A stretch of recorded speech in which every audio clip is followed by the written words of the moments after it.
Hello, my friends. It's time for a little life update. I'm embarking on a new chapter, and it's probably going to be the hardest chapter, or maybe not. Maybe it's not going to be hard. Maybe everything that I just did was the hard part. That's probably how I have to look at it, right? Because, wow. Okay, so I'm going to try to do this without crying, because I've already cried today, and I don't need to cry anymore. Unless I need to. Well, actually, tears are good. Tears are actually good. Tears are good because tears are purging the emotions or the energy in your body, right? Okay. So it's November 2nd. My rent is due.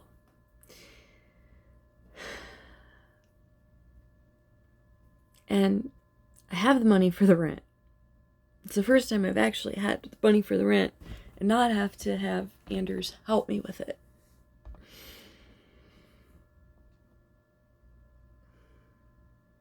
Where do I even begin? I guess I should just begin from the start.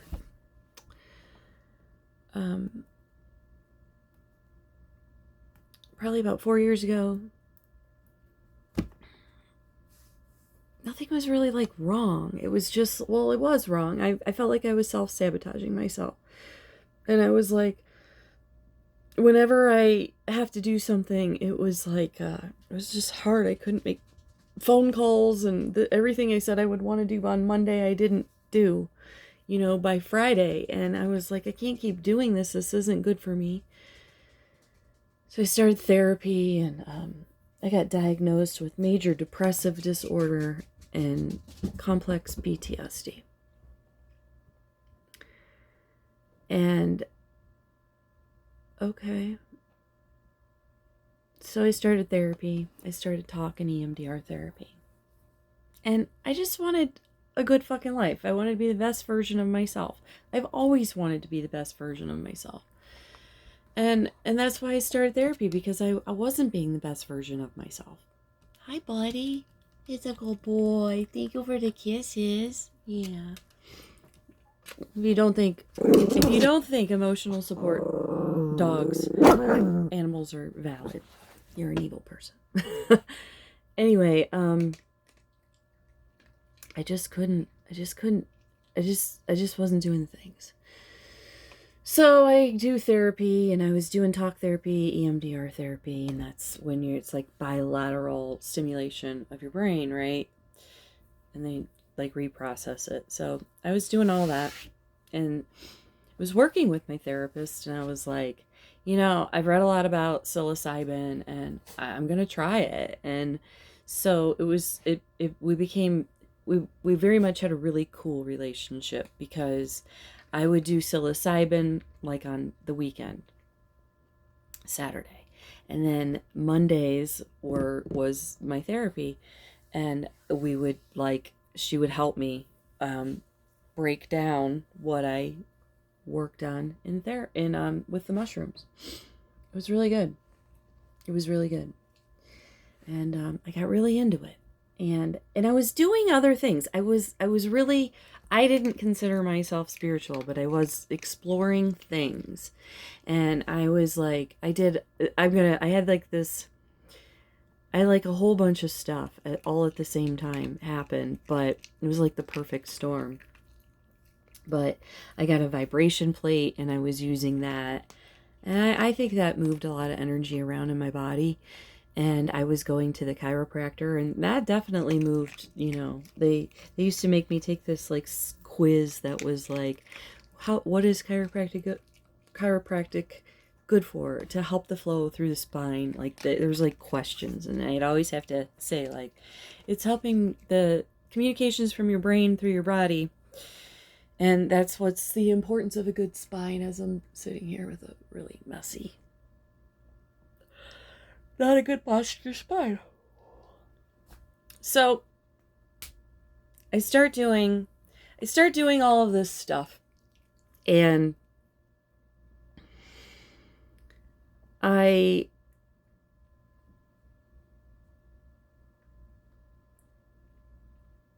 I one night in a night of meditation, I was using psilocybin regularly kind of through that time. Um, but one night in meditation, like I was doing this guided meditation, and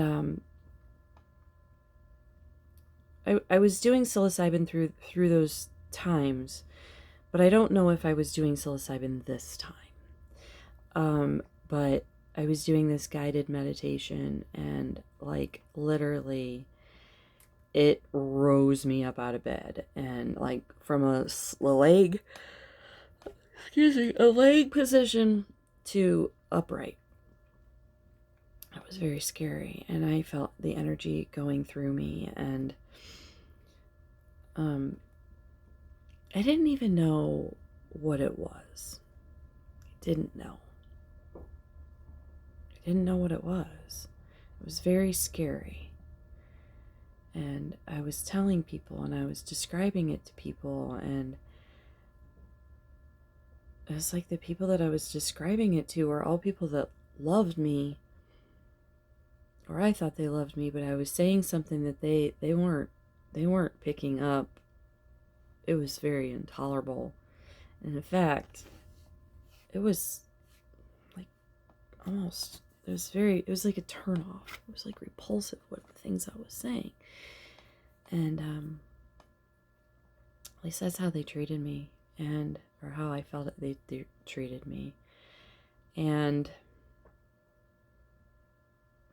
was really hard, because I was like, I need to figure out like what's happening to me. And everybody I would talk to would be like, no, I never heard of that. I never heard of that. And yeah. So it was just really hard. It was really hard. And I was going to well, I'll save that for another point. So anyway, I went through all of this stuff, and you know, in the learning process of learning about Kundalini, it's like, okay, well, you're not really, you're really,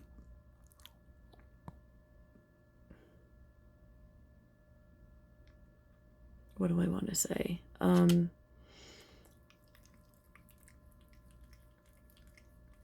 I lost it. It's like a there's a chain of events that have to happen. I don't know where I was, but this is where I am now. There's a chain of events that happen, and it's all about like purifying yourself, right? Because awakening isn't enlightenment, but it's a step towards, and there's steps of the awakening. And so basically the awakening is like you're waking up to the illusion of the world, right? Your illusions, the mass of the people around you, and the your own masks, and you know, you see how people are a little bit differently, you see how the world is differently. And for me,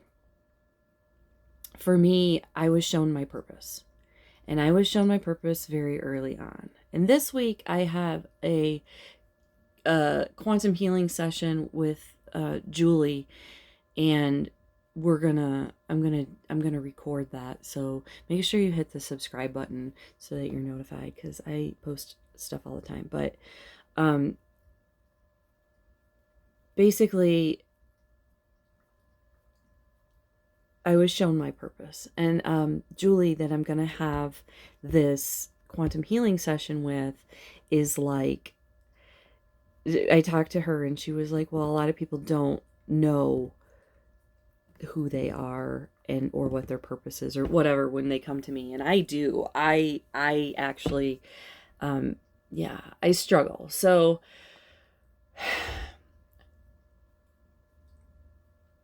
I lived in Las Vegas, and I was an escort. I was Caitlin, and Kate was good for me. I was also a real estate broker. I don't talk a lot about being a real estate broker on my channel or being in real estate, but I suppose someday I will, and the reasons why I had to quit and all of that. But I couldn't handle it. Couldn't handle it when you're in extreme survival mode. Like, you think you should be handling like somebody's biggest financial transaction? No. So Kundalini, when you have an awakening, you end up with like what they call a dark night of the soul, and that's kind of like the period where you face all of your stuff. And I was big on YouTube, on watching YouTube. When I first started, I had a channel for my real estate, and I was so bad talking to the camera that I just started recording myself, which eventually made it so that I just recorded everything. And then that kind of pushed me towards you know, having this archive of my life. And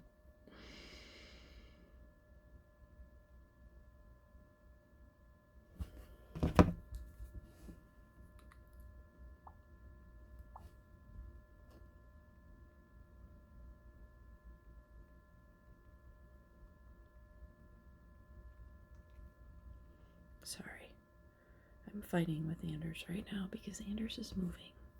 And well, I'm gonna get into that. So Anders and I are like mirror opposites. I think we're twin flames, but we're like polar opposites. So maybe we're something else, but it's a very spiritual relationship. It's like part of my path and part of his path. And for sure, there's no doubt about that. And he was really fucked up when I met him, and he was an alcoholic, and he wasn't taking care of himself, and he's a people pleaser, and he's got a lot of anxiety, and I basically have problems with all of his triggers because I'm like, look, you can fix those. And he thinks it's very cold, but I'm not. I fixed myself, and I needed a partner out of him, and it was my mistake. It was my mistake, and it was my suffering, and it was my ego that didn't just fucking throw in the towel and go, fuck off, man. This ain't for me. But really, it was my father wounds. It was definitely my father wounds. And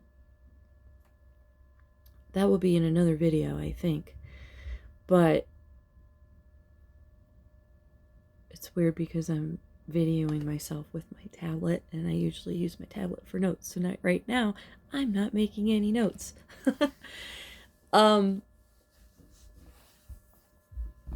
Yeah. I mean, it's what it is. I was healing that father wound, and so the father wound, you date everybody just like your father.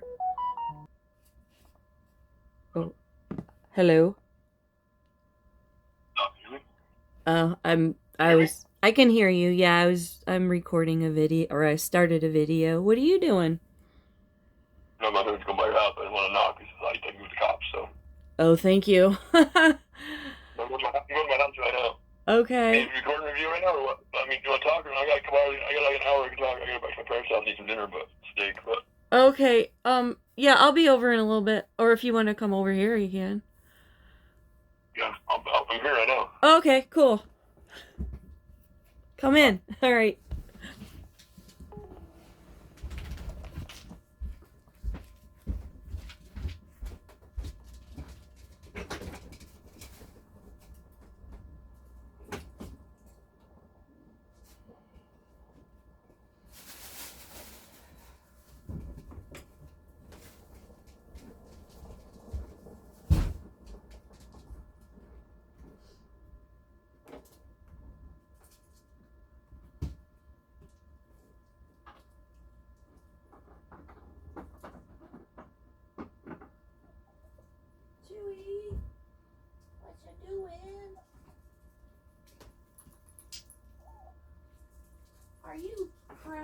Taco. Oh, your peeps. Hi.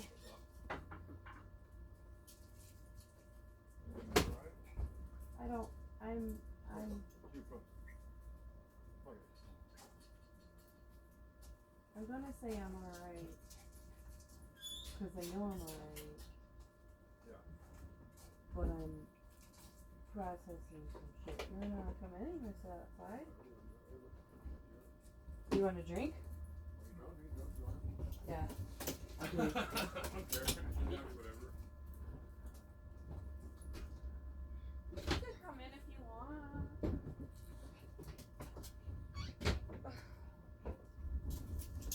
Oh, you let him inside today? Oh gosh, you'd be nice, huh? I think he's just excited to see you. Okay, my dish I is. had a freaking squirt the past couple nights bad, so I haven't been freaking I'm cutting him off on the streets today. I mean, I can't know what else to do. It's scaring me, you know? Oh, really? 5 times last night going poop. Chewy's excited. Yeah, Five times? nothing with him. Nothing with him, huh? Huh? Nothing with him. It was a little soft and he pooped a lot today. Really? Okay. Yeah. So that's at fucking treats. Yeah. Okay, I was gonna ask you. It about might be. It is. They're outdated. I know they are. But you know. They're not fresh. I can tell. I got a very freaking big nose, you know, obviously, and keen. I can smell very good, you know. Yeah. And when I open up packages, I know right away whether it's good or not. You know what I mean? I can tell by the scent of the fucking treat. You know? You think you have a very big maybe. nose, so you have a keen sense of. A very keen sense. They smell very good, actually. Believe it or not. So, I mean, and I've known ever since I bought the motherfuckers. I kept on looking at them by the way they smelled, and I didn't want to give them to anyways. And I kept using the only ones they had there that day. You know what I mean? So I'm gonna give some new more ones tonight, but I'm not giving no more today at all until tomorrow and see how his poops are. Go from there. I hope I have ice. Good job, Courtney. Did you listen to that song I sent you today? I did, and it made me cry. Actually, That song's the shit right there. That's one of your favorite was songs. like- Lesson Before Blessing, it's called. But give me a second. It's amazing. That song is. Yeah. Yeah. And you got some other good ones too.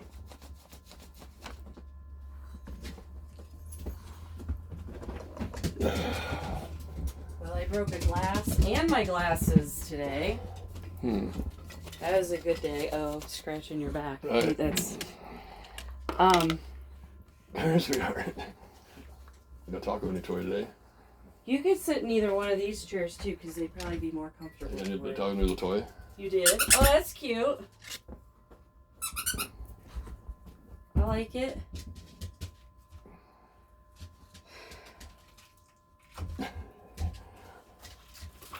Wake up, okay? If that or you can sit into either. I'm good, fine. Well, I wanted to pull the dinette out, but I'm gonna have to find a drill because that's not gonna happen for me. Right. So he's found a place to. He's moving. I thought that's what you want. I thought that's what you wanted. I'm not have to be there no more. So now you get what you wanted. Now you're asking fucking. Now you're not happy about it. You're right. Weird.